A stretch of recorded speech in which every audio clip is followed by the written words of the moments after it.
Aujourd'hui, étudions le sermon intitulé « La promesse garantie du ciel ».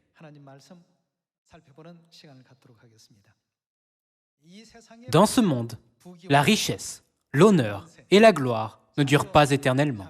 Ils sont tous temporaires. Même ce qui est entre vos mains aujourd'hui peut facilement disparaître demain. En d'autres termes, les gens vivent dans ce monde sans que rien ne soit garanti. Mais qu'en est-il de nous, le peuple du royaume des cieux? En toute chose, nous avons une garantie de Dieu. Frères et sœurs, quoi de plus réconfortant que le fait que tout a une garantie de Dieu? De plus, ce que Dieu nous a promis est garanti et le royaume des cieux. Dans ce monde, l'avenir des gens n'est pas garanti. Même les personnes aisées pourraient attraper une maladie et entendre « tu n'as plus beaucoup de temps à vivre ».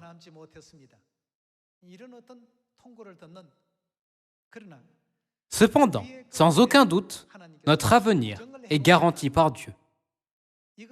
Par ce seul fait, comment devrions-nous nous sentir? Ne devrions-nous pas dire « Alléluia » et être joyeux? De nos jours, en raison de la pandémie, les gens du monde entier sont très déprimés. En conséquence, les gens sont extrêmement incertains de leur avenir. Beaucoup de gens ont perdu leur emploi et des émeutes éclatent dans divers endroits du monde entier. En regardant cette situation, combien nous devrions être reconnaissants à Dieu de nous avoir promis et garanti le royaume des cieux. Beaucoup de gens pensent qu'ils peuvent aller au ciel tant qu'ils font des efforts, à leur manière, en assistant au culte et en priant Dieu diligemment. Néanmoins, que pensez-vous du moment où Jésus a rejeté de tels gens dans Matthieu chapitre 7, verset 23, en disant « Je ne vous ai jamais connu. Retirez-vous de moi, vous qui commettez l'iniquité. » Ils peuvent se demander « Quel genre de foi devrais-je avoir pour entrer dans le ciel préparé par Dieu ?» Cependant, Dieu garantit le royaume des cieux aux membres de notre famille de Sion, qui sont dans la vérité de la nouvelle alliance. L'Église à laquelle nous appartenons, la vérité que nous suivons et notre avenir sont tous garantis par Dieu. Les apôtres de l'Église primitive ont souvent subi des difficultés et des épreuves en prêchant l'Évangile. Malgré cela, quel genre d'avenir les attendait pour qu'ils puissent être remplis de joie tous les jours? Ils avaient un avenir garanti. Si un président d'un pays garantit quelque chose, il détient une grande autorité et un grand pouvoir. Cependant, notre Église, la vérité et notre avenir sont tous garantis par notre Dieu, le roi des rois, sur tout l'univers. Comme Dieu nous garantit toutes ces choses, n'êtes-vous pas joyeux? En ce qui concerne notre avenir, nous sommes en paix. C'est parce que Dieu garantit notre avenir. Cependant, les gens du monde se sentent anxieux de leur avenir en pensant « Qu'arrivera-t-il si je perds mon emploi? Que dois-je faire de ma vie si je perds mon emploi ?» Mais dans la Bible, Dieu a dit « Je nourris les oiseaux du ciel et habille l'herbe des champs. » Pourquoi vous inquiétez-vous de ce que vous allez manger ou porter? N'êtes-vous pas très encouragé chaque fois que vous lisez ces paroles? Dieu a dit « Je vous aiderai jusqu'à la fin du monde. Je serai toujours avec vous.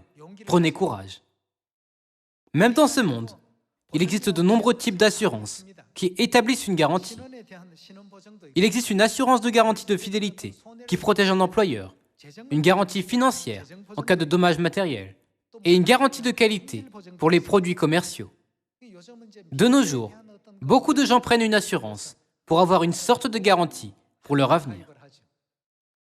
Je suis désolé de le dire à ceux qui travaillent dans les domaines liés à l'assurance, mais seul Dieu peut garantir notre avenir. Pour avoir une garantie pour le ciel et notre avenir, nous devons simplement vivre selon la Bible.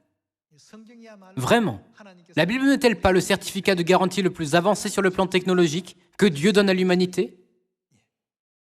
Seulement si nous obéissons aux enseignements de Dieu, tout ira bien. Malheureusement, La principale raison pour laquelle les gens se dirigent vers la destruction est qu'ils ne vivent pas selon les enseignements de la Bible. Allons à la seconde épître à Timothée, chapitre 3. Second Timothée, chapitre 3, verset 12. Or, tous ceux qui veulent vivre pieusement en Jésus-Christ seront persécutés. Mais les hommes méchants et imposteurs avanceront toujours plus dans le mal, égarant les autres et égarés eux-mêmes. Toi, demeure dans les choses que tu as apprises et reconnues certaines, sachant de qui tu les as apprises. Dès ton enfance, tu connais les saintes lettres qui peuvent te rendre sage. À quoi? À salut, par la foi, en Jésus-Christ. Verset 16. Toute écriture est inspirée de Dieu et utile pour enseigner, pour convaincre, pour corriger, pour instruire dans la justice, afin que l'homme de Dieu soit accompli et propre à toute bonne œuvre.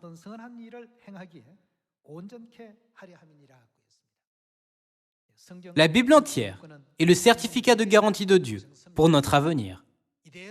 Si nous vivons selon la Bible, Dieu ne nous accordera-t-il pas toute la sagesse dont nous avons besoin pour notre salut? En vivant dans ce monde, beaucoup de gens ne perçoivent pas l'importance des enseignements de la Bible. Par conséquent, ils se détournent de la vérité que la Bible garantit en se rendant incapables de reconnaître Dieu qui est venu sur cette terre en chair.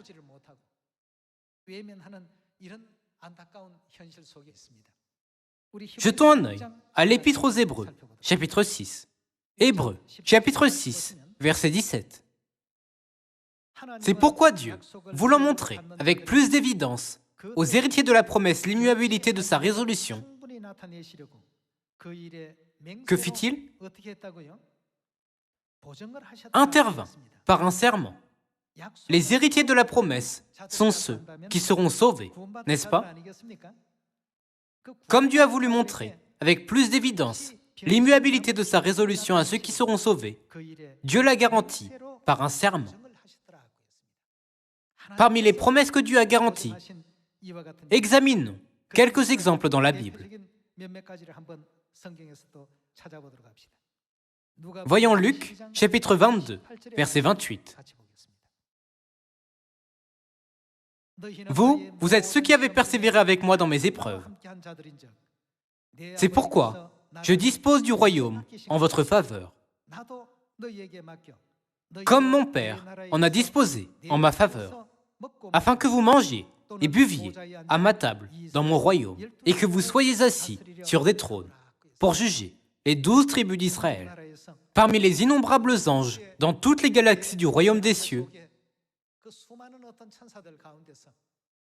combien, à votre avis, ont le privilège de manger et de boire avec Dieu à sa table?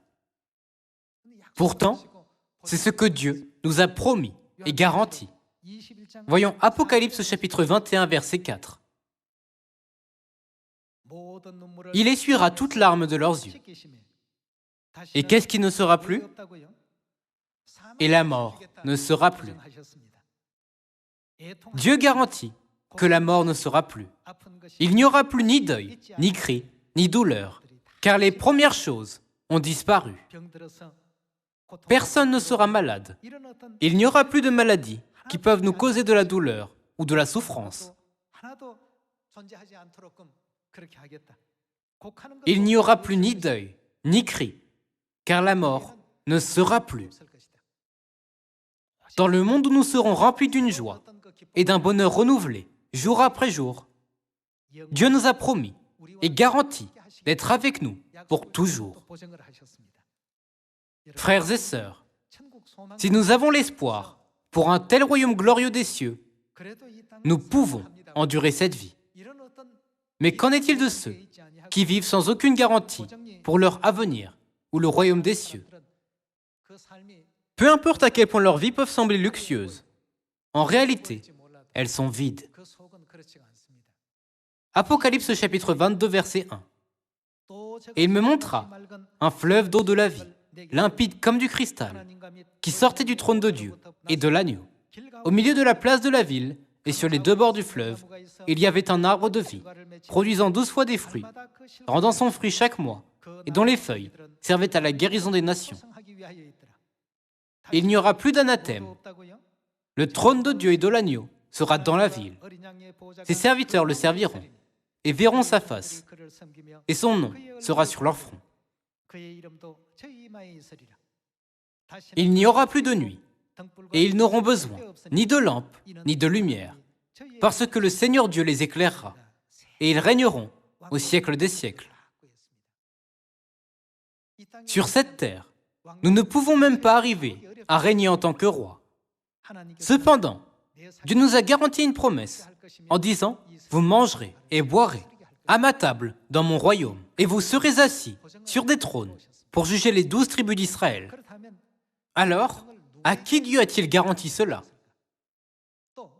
Et qui viendra et établira l'Église qui reçoit une telle garantie de Dieu? N'est-ce pas extrêmement important pour nous? Nous ne devenons pas automatiquement les enfants de Dieu, simplement en établissant une Église et en invoquant le nom de Dieu. Dieu ne garantit-il pas ce privilège uniquement à ceux qui sont devenus parfaits, en surmontant diverses épreuves, difficultés et souffrances? Alors, où se rassemblent ceux qui ont reçu la garantie de Dieu? La Bible, qui se compose de 66 livres, est le certificat de garantie de Dieu, écrit par l'inspiration du Saint-Esprit. Dans ce certificat de garantie, nous pouvons savoir où nous devons nous rassembler. Voyons Jérémie chapitre 4, verset 5. Annoncez en Juda, publiez à Jérusalem, et dites, sonnez de la trompette dans le pays, criez à pleine voix, et dites, rassemblez-vous, et allons dans les villes fortes, élevez une bannière vers Sion. Fuyez, ne vous arrêtez pas.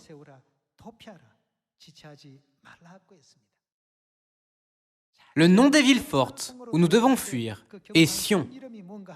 À ceux qui viennent à Sion, Dieu a promis et garanti le royaume des cieux.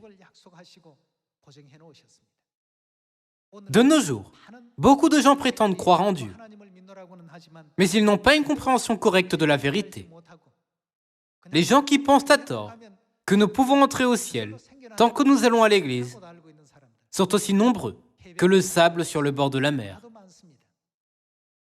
Dieu nous a donné la mission de prêcher afin que nous puissions leur enseigner correctement la volonté de Dieu. Quant à ceux qui ont reçu la demande de Dieu, à quelle église appartiennent-ils? Voyons 1 Corinthiens, chapitre 1. 1 Corinthiens, chapitre 1, verset 2.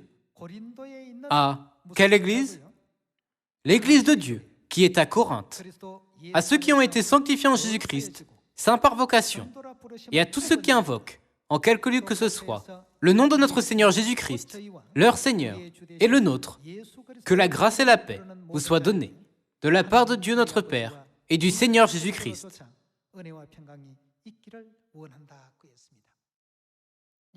L'église à laquelle l'apôtre Paul appartenait était l'église de Dieu. Par conséquent, l'église où Dieu garantit notre avenir est l'église de Dieu. Les églises dans le monde entier portent différents noms. Mais la seule église que Dieu garantit, comme indiqué dans la Bible, est l'église de Dieu. Les membres de l'église primitive croyaient-ils que Jésus était le simple fils d'un charpentier de Nazareth? Confirmons cela par la Bible. Philippiens, chapitre 2, verset 5. Ayez en vous les sentiments qui étaient en Jésus-Christ, existant en forme de qui? De Dieu. Beaucoup de gens considéraient Jésus comme le fils de Joseph, qui était charpentier à Nazareth. Mais les saints de l'Église de Dieu savaient et croyaient que Jésus existait en forme de Dieu. Non seulement ici, mais nous pouvons également trouver le même témoignage dans Romains et Apocalypse.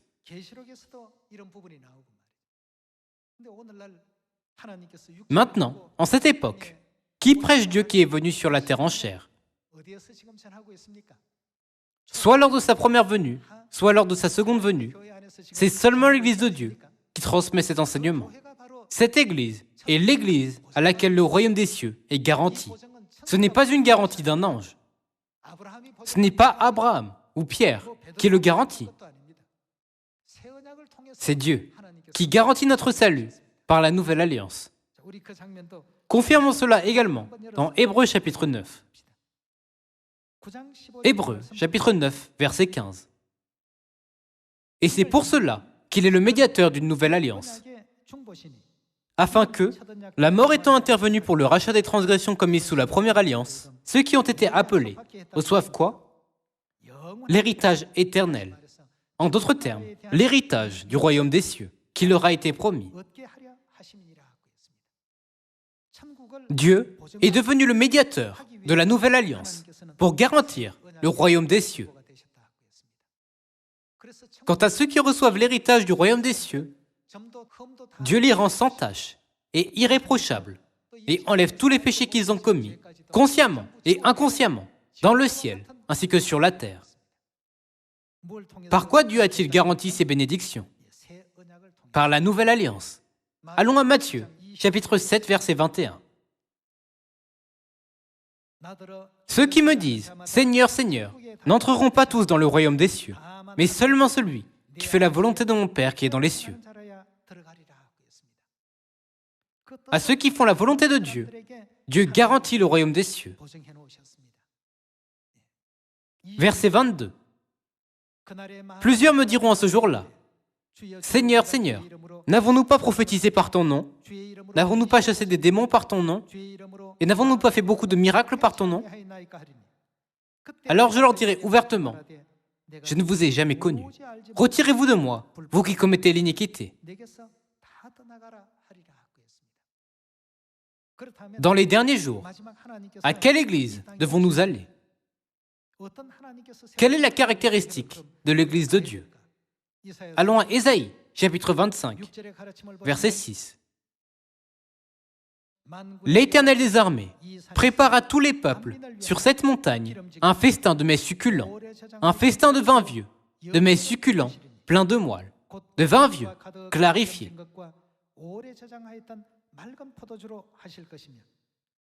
Ici, le vin vieux est mentionné dans ce verset. La Pâque a disparu après avoir été abolie au Concile de Nicée en 325. Une longue période de 1600 ans s'est écoulée jusqu'à ce que Dieu vienne, comme prophétisé, sur la terre pour la rétablir à nouveau. C'est pourquoi la Bible dit que Dieu préparera un festin qui nous donne la vie par le vin vieux. Verset 7. Et, sur cette montagne, il anéantit le voile qui est sur tous les peuples, la couverture qui couvre toutes les nations. Il engloutit la mort pour toujours. Dans les 66 livres de la Bible, quel vin Dieu utilise-t-il pour engloutir la mort pour toujours? C'est le vin de la Pâque. Verset 9. En ce jour, l'on dira, voici, c'est qui? C'est notre Dieu, en qui nous avons confiance, et c'est lui qui nous sauve. Selon Hébreux chapitre 9, verset 28, qu'apportera le Christ lorsqu'il viendra une seconde fois? S'il vient une seconde fois pour apporter le salut, cela veut dire qu'il vient en chair, n'est-ce pas? Certains insistent sur le fait qu'il doit venir sous la forme d'un esprit, mais c'est totalement faux. Dieu n'est-il pas toujours avec nous en esprit? Si Dieu vient en tant qu'esprit, il est impossible de déterminer s'il est venu une première fois ou une seconde fois. Donc, c'est complètement illogique, c'est un mensonge. Il apparaîtra une seconde fois à ceux qui l'attendent pour leur salut. Cela veut dire qu'il apparaîtra de la même manière qu'à sa première venue. Cela ne témoigne-t-il pas qu'il viendra en chair lors de sa seconde venue? À ce moment-là, que préparera-t-il? Il préparera un festin qui engloutit la mort pour toujours par le vin vieux. Il est notre Dieu que nous avons attendu et nous devons le recevoir. Alors, qui est celui qui a rétabli toutes les lois et vérités de l'Église primitive qui avaient été abolies, en pardonnant nos péchés par la Pâque, de la Nouvelle Alliance, et en ouvrant le chemin de la vie éternelle? C'est le Christ An Sang Hong. Vous et moi, n'avons-nous pas la preuve absolue que nous appartenons à l'Église qui a la garantie du royaume des cieux? C'est l'Église de Dieu à laquelle l'apôtre Paul appartenait. Comme Paul, nous gardons également la Pâque et le sabbat. Notre Église est exactement la même que l'Église primitive. Certains demandent, si tout est pareil, pourquoi prions-nous au nom du Christ An Saint-Hong? Et pourquoi croyons-nous en Mère Céleste? Ces enseignements faisaient-ils également partie de l'Église primitive? Oui, ils le faisaient. N'êtes-vous pas surpris? Ces enseignements existaient au temps de l'Église primitive. Cependant, parmi les 3 temps, à quel temps l'Église primitive appartenait-elle? Elle appartenait au temps du Fils. Le temps de l'Ancien Testament était le temps du Père. Et le temps où Jésus est venu sur la terre, pour la première fois, était le temps du Fils. Qu'en est-il du temps où nous vivons maintenant? C'est le temps du Saint-Esprit. Avec quel nom Jésus mènera-t-il son œuvre de rédemption? En ce temps, il n'utilisera plus le nom Jésus. Il mènera plutôt l'œuvre de l'Évangile avec son nom nouveau. Confirmons cela dans la Bible. Apocalypse, chapitre 3, verset 12. Celui qui vaincra, je ferai de lui une colonne dans le temple de mon Dieu, et il n'en sortira plus. J'écrirai sur lui le nom de mon Dieu et le nom de la ville de mon Dieu, de la nouvelle Jérusalem, qui descend du ciel, d'auprès de mon Dieu, et mon nom nouveau. Lorsque nous mentionnons que Jésus a un nom nouveau, les gens s'y opposent agressivement de tout leur cœur. Ils insistent uniquement sur Jésus. En d'autres termes, leur corps vit au temps du Saint-Esprit, mais leur esprit reste encore au temps du Fils. De telles personnes existaient également dans le passé. C'étaient les pharisiens, les sadducéens et les juifs qui ont crucifié Jésus. Leur corps vivait au temps du Fils, mais leur cœur et leur esprit restaient encore au temps du Père. Pour cette raison, ils n'ont pas pu recevoir le Sauveur qui est venu au temps du Fils. De la même manière, même si les chrétiens vivent maintenant au temps du Saint-Esprit, à quel temps leur foi, leur cœur et leur esprit restent encore? Au temps du Fils. Au temps de l'Église primitive, Jésus a fait savoir à l'apôtre Jean, par une révélation, « J'aurai un nom nouveau ». Par conséquent, cette vérité a été donnée à l'Église primitive. Nous vivons maintenant au temps du Saint-Esprit. Si nous insistons sur le fait que le nom de notre Sauveur ne peut être que Jésus, cela veut dire que nous avons une compréhension et une interprétation incorrecte de la Bible. Dans Apocalypse chapitre 3, verset 12 également, Jésus a dit « J'écrirai sur lui le nom de la nouvelle Jérusalem qui descend du ciel, d'auprès de mon Dieu, et mon nom nouveau. » Frères et sœurs, que possède la nouvelle Jérusalem? Elle possède un nom. Interrogez sur le nom de Jérusalem. Certains disent « Jérusalem et Jérusalem. Jérusalem a-t-elle un autre nom ?» Assez étonnamment, la Bible enseigne, en fait, que Jérusalem a un nom. La nouvelle Jérusalem a vraiment un nom. Lorsque l'apôtre Jean était encore en vie, Jésus lui a enseigné par une révélation que Jésus aurait un nom nouveau.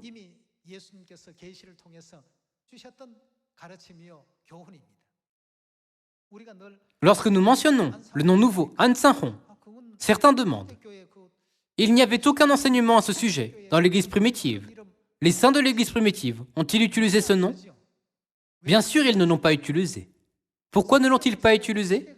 C'est parce que le temps du Fils n'était pas le temps pour utiliser le nom nouveau. Nous devons comprendre que Dieu doit mener et accomplir sa dernière œuvre du salut avec un nom nouveau. De plus, quel nom a-t-il également mentionné? Il a mentionné son nom nouveau et le nom de la nouvelle Jérusalem. Dans Apocalypse chapitre 22, n'est-il pas écrit que la nouvelle Jérusalem, qui a un nom, et Jésus, qui vient avec un nom nouveau, ouvriront la porte au temps du Saint-Esprit? L'Esprit et l'Épouse font quoi? Ils disent « Venez ». Comme vous avez gardé votre foi au temps du Père et au temps du Fils, maintenant, au temps du Saint-Esprit, venez à moi.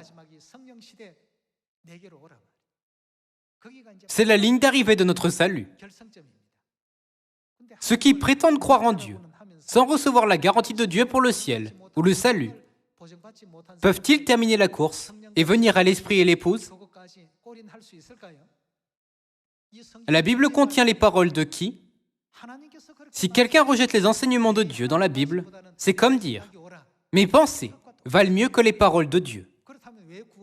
Pourquoi alors le salut dépend-il de Dieu? Dieu est celui qui connaît la fin, dès le commencement, et fait l'expiation du péché de l'humanité en nous conduisant au ciel.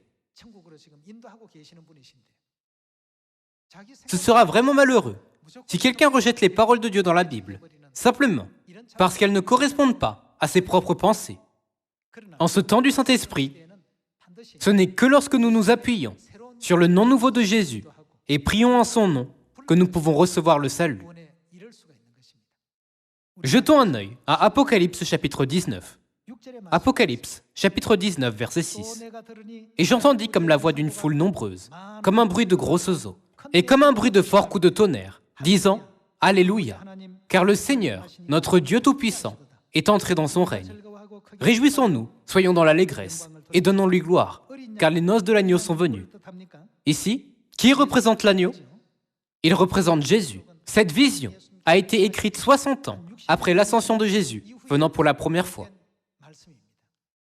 Par conséquent, l'agneau dans son verset doit se référer à Jésus, venant pour la seconde fois. Car les noces de l'agneau sont venues, son épouse s'est préparée. La vérité que l'agneau et la femme de l'agneau apparaîtraient a été enseignée par l'Église primitive. Et cette Église est l'Église de Dieu. Cette vérité ne peut être accomplie qu'en ce temps du Saint-Esprit. Verset 8. Et il lui a été donné de se revêtir d'un fin lin, éclatant, pur, car le fin lin, ce sont les œuvres justes des saints. L'ange me dit, écris, heureux ceux qui sont appelés au festin des noces de l'agneau. Ceux qui sont appelés à l'endroit où demeurent l'agneau et la femme de l'agneau sont vraiment bénis. Tous les enfants de Sion, les membres de l'Église de Dieu, Société de la Mission mondiale, qui croient en Dieu le Père et en Dieu la Mère, sont ces gens bénis dont l'ange a parlé. Il y a 2000 ans, Jésus n'a-t-il pas montré à l'apôtre Jean par une révélation? C'est ce qui se passera dans l'Église de Dieu dans 2000 ans. Voyons Apocalypse, chapitre 21, verset 9. Puis, un des 7 anges qui tenait les 7 coupes remplies des 7 derniers fléaux vint, et il m'adressa la parole, en disant, « Viens, je te montrerai l'épouse, la femme de l'agneau. » Il me transporta en esprit sur une grande et haute montagne, et il me montra la ville sainte, Jérusalem, qui descendait du ciel, d'auprès de Dieu, et en la gloire de Dieu. Que possède Jérusalem, selon Apocalypse chapitre 3, verset 12? Elle possède un nom. Lorsque nous regardons Galates chapitre 4, nous pouvons facilement comprendre pourquoi la Jérusalem a un nom. Galates chapitre 4, verset 26. Mais la Jérusalem d'en haut est libre. C'est notre mère. C'est la même Jérusalem que celle mentionnée dans Apocalypse, lorsque Jésus a dit « J'écrirai sur lui le nom de la nouvelle Jérusalem et mon nom nouveau ». Lorsque nous enseignons que cette vérité existait dans l'Église primitive, certains n'y croient pas. Alors, en quel temps l'apôtre Jean vivait-il? En quel temps l'apôtre Paul, qui a écrit Galates, vivait-il? Il faisait tous deux partie de l'Église primitive et vivait au temps du Fils, n'est-ce pas? La vérité sur le nom de Jérusalem était un enseignement qui existait dans l'Église primitive. Qui a enseigné cette vérité? C'était Jésus qui a enseigné cette vérité. Mais puisqu'elle ne devait pas s'accomplir au temps du Fils, il a révélé seulement ce qui était nécessaire pour les saints de ce temps. Le reste doit être révélé en ce temps du Saint-Esprit. C'était certainement la vérité enseignée dans l'Église de Dieu. Seulement à l'Église qui a cette vérité, Dieu garantit le royaume des cieux par un serment. N'est-ce pas la vérité que Dieu garantit par un serment? Comme cela, nous sommes garantis d'aller au royaume glorieux des cieux, où il n'y aura plus ni mort, ni deuil, ni douleur. Bien que nous vivions maintenant une vie magnifique et étonnante qui devrait être enviée, il semble que nous ne réalisions pas pleinement qui nous sommes vraiment. Même si le vilain petit canard était haï de ses frères et sœurs lorsqu'il était petit, lorsqu'il a grandi, en réalité, qu'était-il? Il était un cygne élégant, mais il ne savait pas qui il était en pensant « Pourquoi tout le monde me hait et m'intimide ?» Il ne savait pas qu'il était vraiment spécial. Pendant longtemps, il vivait sans savoir la vérité, qu'il était un cygne élégant. Le peuple de Dieu passe par les mêmes difficultés de la vie que les gens du monde. Mais quelque chose en nous était différent de tout le monde. Nous nous sommes imaginés. J'aimerais pouvoir voler, comme ces beaux cygnes. Nous avons toujours rêvé du royaume des cieux. Nous avons poursuivi un mode de vie différent de celui des gens du monde. Jusqu'à maintenant, Dieu nous guide par les enseignements de la Bible. Ayons continuellement la foi correcte en Dieu jusqu'à la fin, afin d'entrer dans le monde glorieux que Dieu prépare pour nous. En espérant que vous avez reçu beaucoup de grâce, j'aimerais conclure ce sermon. Merci beaucoup.